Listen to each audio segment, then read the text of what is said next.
Alright, where is it? Where is it? Where is it? Where is it? Where is it? Ah! Ducktales.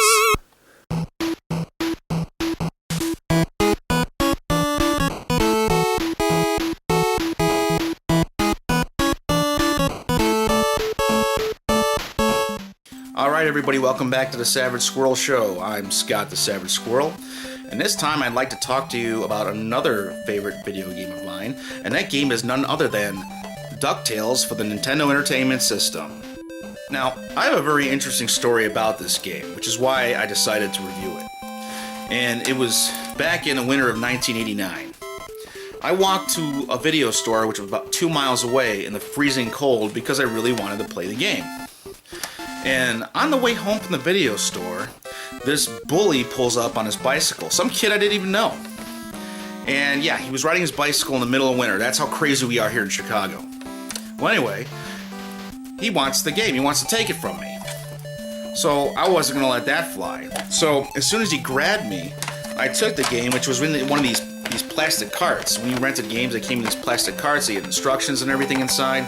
So I took the cart that was in my hand. It was the only thing I had to defend myself. And I just kept hitting him in the face to get him to let go.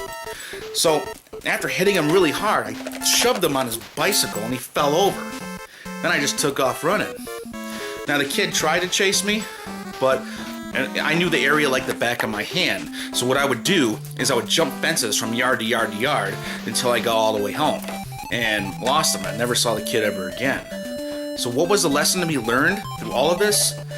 Don't get in between a kid and his video games. Disney's Ducktales, a game based off the animated television series of the same name, was developed by Capcom back in 1989.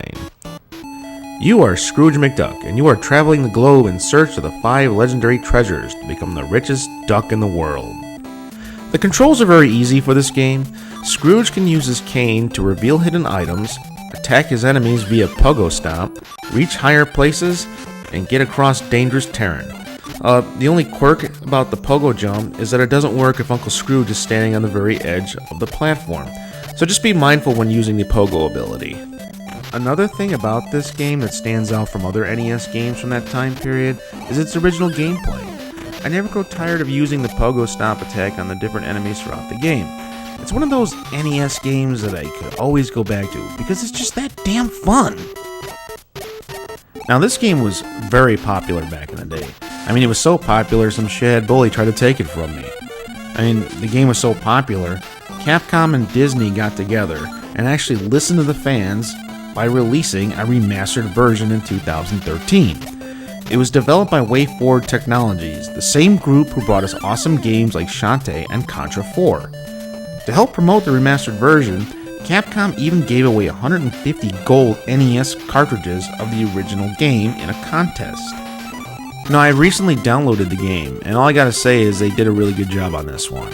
And the best part of downloading it is I didn't have to worry about some shithead douchebag bully trying to take the fucking game from me. Alright, enough about the remastered version, let's just stick to the original game. Anyway, in order to acquire the 5 legendary treasures, Uncle Scrooge will have to fight his way through 5 different stages.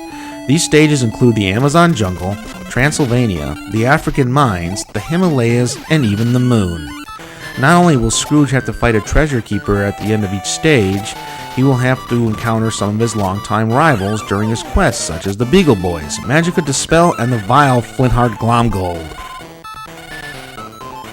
Now thankfully, our Uncle Scrooge won't have to deal with them all on his own.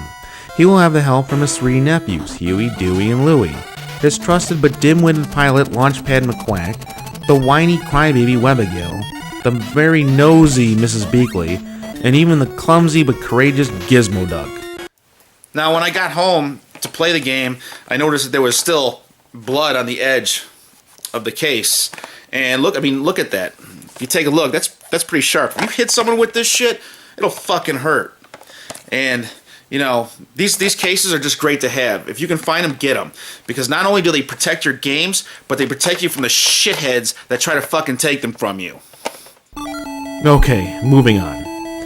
Once Uncle Scrooge acquires all 5 treasures, they are somehow stolen by Flintheart Glomgold and Magica Dispel who planned to use the 5 treasures to resurrect the evil Duck Dracula, not to be confused with this guy, and use his power to take control of the entire world.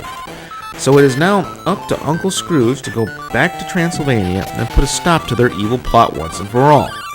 Once Duck Dracula has been defeated, Scrooge then has to race to the top and grab his treasure before his arch rivals do. Too bad, Glomgold. Too bad. You're just gonna have to settle with being number 2. So why don't you go fuck yourself? Alright, ladies and gentlemen, that's that. Scrooge remains the richest duck in the world. Too bad my bank account doesn't look like that. Yeah, thanks a lot for your help, boys, but your uncle ain't giving you jack fucking shit. So too bad. Life is like a hurricane here in Fuckburg.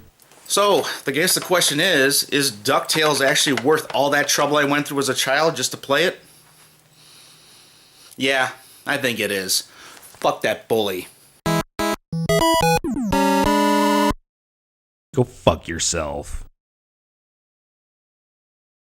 Lay down, Elliot, lay down. Good dog.